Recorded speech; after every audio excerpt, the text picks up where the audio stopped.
Hello everybody, welcome to today's guided reading. Now, you may have come here because you went over to English and I said, stop, go away, go and do guided reading first. So if you've done that, well done for getting to the right virtual place. Now, you might remember that yesterday Mrs. Elmer was really cheeky and left a guided reading on a little bit of a cliffhanger. And if you have a copy of Cosmic, I hope you haven't peeped ahead. Well, what were your predictions about Liam's text?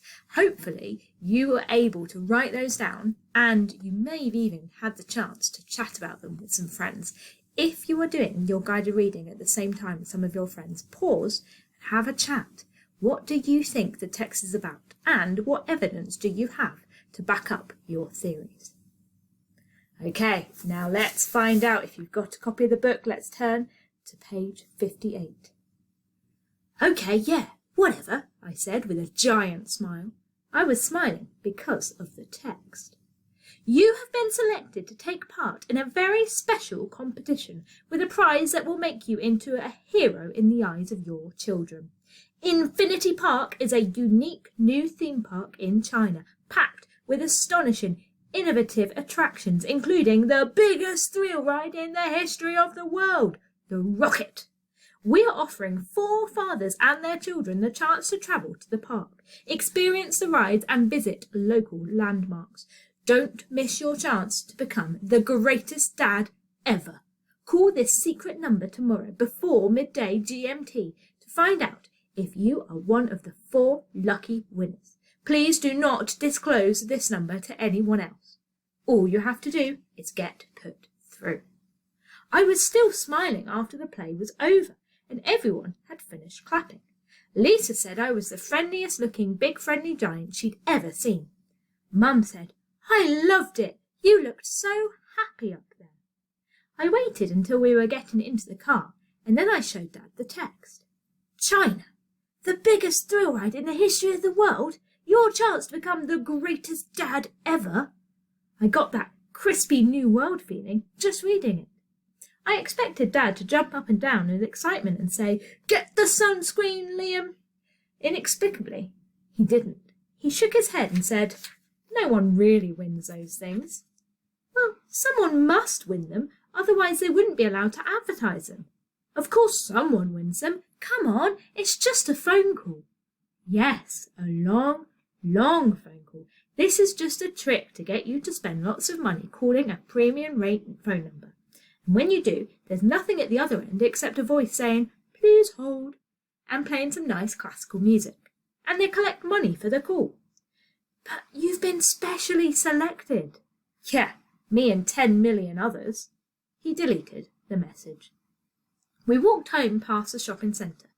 I looked up, but you couldn't see any stars.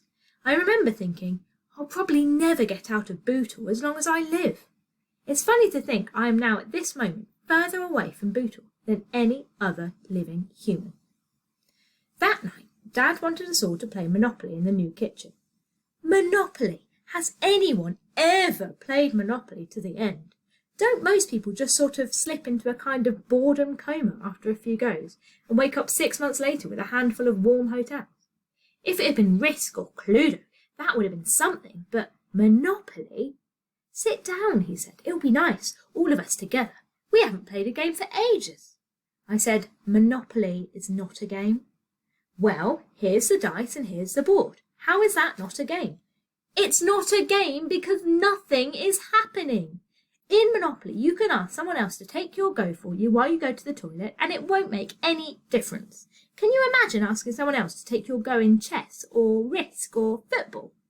I'll tell you what Monopoly is. Monopoly is my life. Going round and round the same streets over and over again with not enough money. So, said Dad, you don't want to play then? No, I don't. I got up. I was going to go and play a few hours of Warcraft.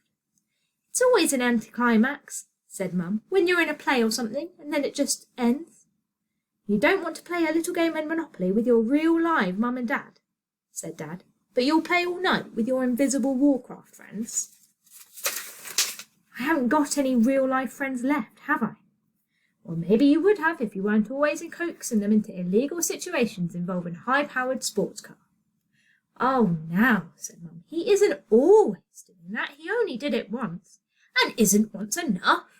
They were still discussing this when I logged into Azeroth and summoned my guild, the Wanderlust Warriors. We were crossing the blasted lands with a caravan of traders when the door opened and Dad looked in. Listen, he said, I'm sorry about earlier. If you don't want to play Monopoly, that's fine. I'll play Warcraft. Oh, thanks, but it doesn't really work like that. How does it work then? So I tried to explain Warcraft to Dad, but honestly, where do you begin? He didn't even know what an avatar was. I said, like when we play Monopoly and you are always the top hat. Well, it's like that, only more complicated. That's me on the screen, look, that elf. He squinted at the screen. There were hundreds of avatars across the vast desert of the Blasted Lands. I showed him which one was mine, and I introduced him to all my other guild members. We're mostly very heavily armed night elves. I think he was impressed. You see, I said, in Monopoly you get as much money as you can, right? And that's it. In here you have to get money and health and experience and skills, and then you use them for a quest. What kind of quest? Well, there's all kinds. Some of them are dangerous and complicated, and some are simple. And you meet hazards and monsters, sometimes serious monsters, so you run away or get help. And sometimes trivial monsters, so you fight them. And if you complete the quest, you gain experience and new skills, and maybe some strength and wealth, so that you can level up. What? See, I'm a level 40 elf, but what I want to be is a level 70 elf. Then I can engage with really serious monsters. When you engage, that's called an instance. We're having a bit of an instance right now with this dragon. The dragon had ambushed us, but the Wanderlust Warriors stood their ground and fought like a well-oiled machine. Soon the dragon was dead. So were 2 of my warriors, but that was okay because I've got healing powers. I brought them back to life and we looted the dragon's hoard. That's what was happening in my head. Of course, to Dad it just looked like I was sitting there clicking the mouse so fast it sounded like castanets. Cosmic! I yelled. Look what we found! Elixir of the Mages! If you use that just before an instance, it doubles your brain power. This, said Dad, is not a game. This is a career. But it's good on here because people just accept you for what you are. Namely, an elf with magical healing powers. Is that what you really are, Liam? No, but in-game I have experience and strength and stuff. I can go out on quests and do things.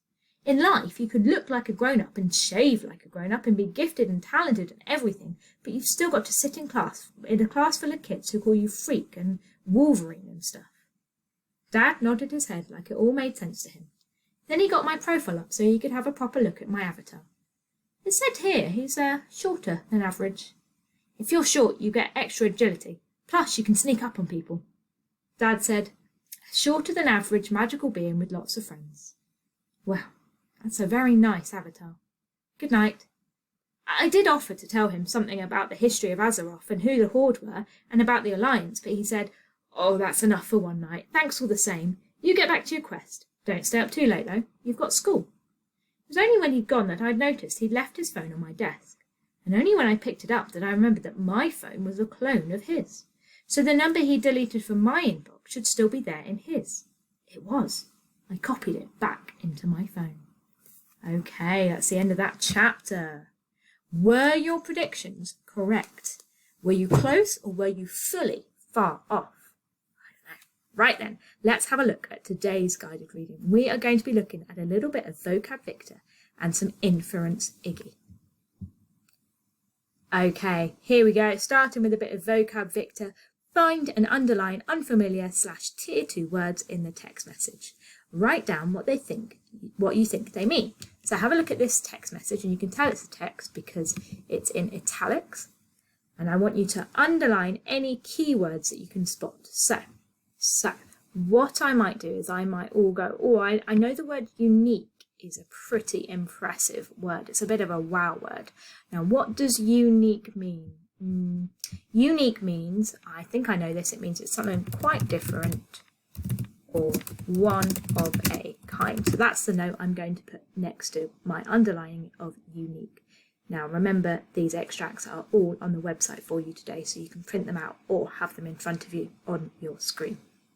Okay, pause me here. Okay, let's move on to the next slide. It's a little bit more of Vocab Victor. We've got another extract here of the same text message, and it says, can you find a word that means new and original? And how do you know? So have another read of this text message and see if you can work out which word means new and original. Pause me here. Okay, right, what do you think? New and original. Now I think I would definitely have underlined the word innovative here. And I say I think innovative means new and original because it's packed full with astonishing something attractions. So they've got to be brand new if they're going to astonish you, and it's going to include the biggest thrill ride in the history of the world. So well done if you pulled out innovative as meaning new and original. Right, let's move on to the next question. Okay, what do you think the word disclose means? Can you justify this using your knowledge of prefixes? So think back to what we do in school when we come across a word that we don't know what it means. What do? We look around the word, we read around it, and we have a look at the makeup of the word. So you can see the word disclose is actually in two parts, dis and close. Okay, now the extract says, don't miss your chance to become the greatest dad ever. Call this secret number tomorrow before midday GMT to find out if you are one of the 4 lucky winners. Please do not disclose this number to anyone else. What do you think it means and why? Okay, let's have a look at the definitions I've got here. We've got several different definitions of what disclose means. We've got disclose means to open, give access, describe, or delete. Which one do you think is most fitting in this extract? And why? Remember to try and answer in full sentences where you can. Okay, and our final question today is about this little extract here. I was still smiling after the play was over and everyone had finished clapping. Lisa said I was the friendliest looking big friendly giant she had ever seen.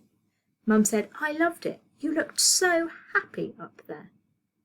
Now, do you think Mum is right about why Liam is happy? She thinks, what? Why does she think Liam is happy? That's one of the questions that Inference Iggy has got for you here. What do you think Mum thought Liam was so happy about? And have you got any evidence to support that? And then the other question is, find 2 pieces of evidence that show Liam's feelings about the text. So thinking back to that exciting text message that he received, have a look at those extracts to help you out. Okay guys, I hope you've enjoyed today's guided reading session. Now, when you're ready for English, hop on over there and we'll do the next bit of the story in our English session today. Bye bye guys, see you tomorrow.